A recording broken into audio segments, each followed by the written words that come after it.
The magical rituals demonstrated in this video are performed by practicing magicians, not professional actors.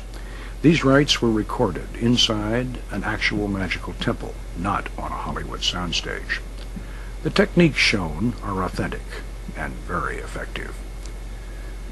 Viewers are warned against casual experimentation with these methods. Mind-altering substances should never be used in connection with this practice. Only mature persons in good mental and physical health should undertake these activities.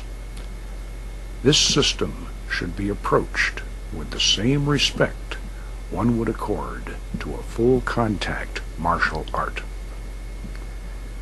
This documentary is offered to the public as an educational introduction to an ancient Western tradition of psycho-spiritual development that has been misunderstood and maligned.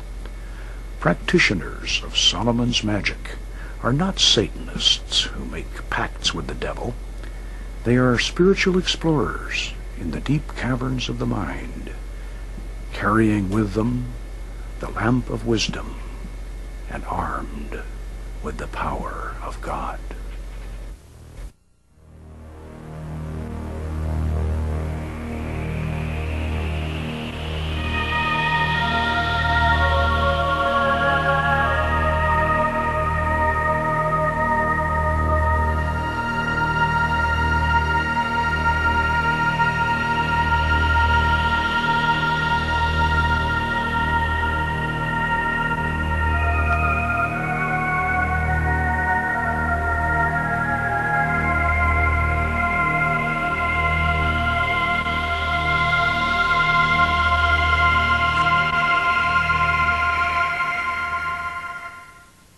These be the 72 mighty kings and princes which King Solomon commanded into a vessel of brass, together with their legions.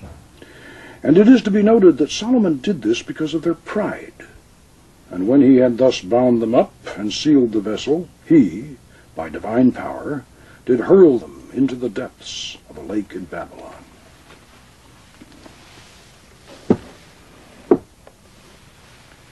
I'm Runyon. I'm a cultural anthropologist and a ceremonial magician. For the past 25 years, I've been studying and practicing our own culture's unique and powerful form of shamanism, while other anthropologists have completely ignored it. I've been fortunate enough to rediscover and reconstruct the actual techniques of ancient Western ceremonial magic. In this video documentary, we're going to take you along on an expedition to a strange world, in many ways more mysterious than the upper reaches of the Amazon, but a lot closer to home. For the very first time, we're going to show you the actual methods by which wizards and warlocks of olden times invoked holy angels and evoked lesser spirits to visible appearance and even had conversations with them. What you're going to see is real. These techniques are just as effective today as they were 1,000 years ago. These methods have nothing to do with mind-altering drugs, and you don't even need any special psychic talent. These are the secrets of a lost art that anyone with imagination and determination can master. My personal magical adventure started back in 1969. At that time, I was a reclusive bachelor eking out a living writing pulp fiction for paperbacks and men's magazines. After years of pounding a typewriter while chain smoking and constantly drinking coffee, my chronic indigestion finally turned into gut-wrenching stomach pains. The condition was misdiagnosed as an ulcer. Now, at that time, ulcers were thought to be psychosomatic, so being a macho former Green Beret, I wasn't about to become Casper and have to eat milquetoast. No sissy neurotic disease like an ulcer was going to change my lifestyle. So I set out to heal myself through mastering self-hypnosis. In desperation, I learned the art quickly and was able to suppress the pain.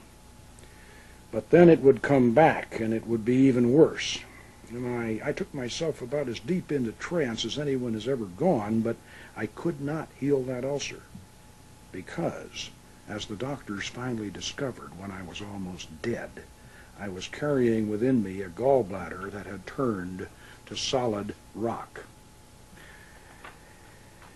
In the latter stages of my illness, I was in a state that I now realize was a toxic psychosis. In my desperate attempt to cure myself, I had gone beyond self-hypnosis into the study of Tibetan tantric yoga, and finally to what was at that time the least known and most forbidden of all the spiritual paths, Western ritual magic. I had been studying books about Western ceremonial magic, and even the old grimoires themselves, the medieval Key of Solomon, and the more notorious Goetia of the Lemegeton, the so-called Lesser Key, which catalogued and described the 72 genii of the Arabian Nights that old King Solomon had imprisoned in a fabulous brass vessel. In my irrational state, I was totally convinced that there was a hidden truth behind this fantastic story. Like Aladdin's wonderful lamp or Ali Baba's open sesame, there was a secret key to calling up those mighty princes of the jinn that Solomon had imprisoned so long ago, and I was determined to find it.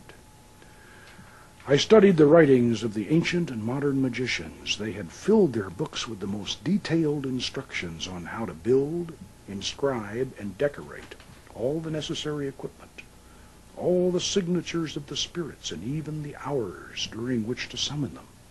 Conjurations and names of power were all set forth, complete and ready to recite.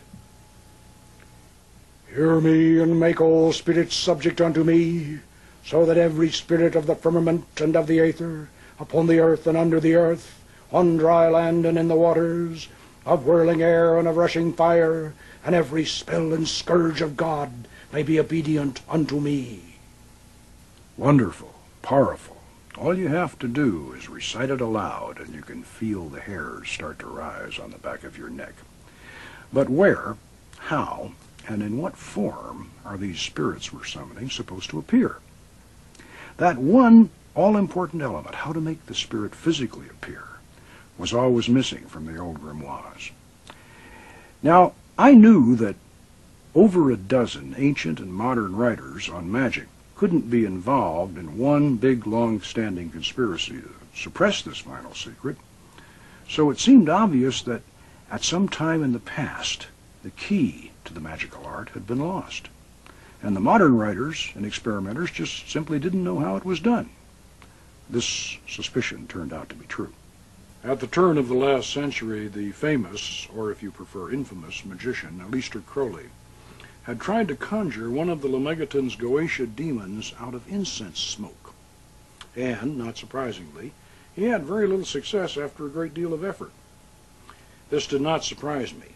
Trying to form an image or commanding a spirit to produce an image out of curling, twisting smoke was more of an experiment in telekinesis than a vision from beyond. Aleister Crowley did not possess the secret technique, but he certainly understood the philosophy. He stated clearly in his 1904 edition of the Goetia of the Lemegeton that the spirits of Solomon's brass vessel are portions of the human brain.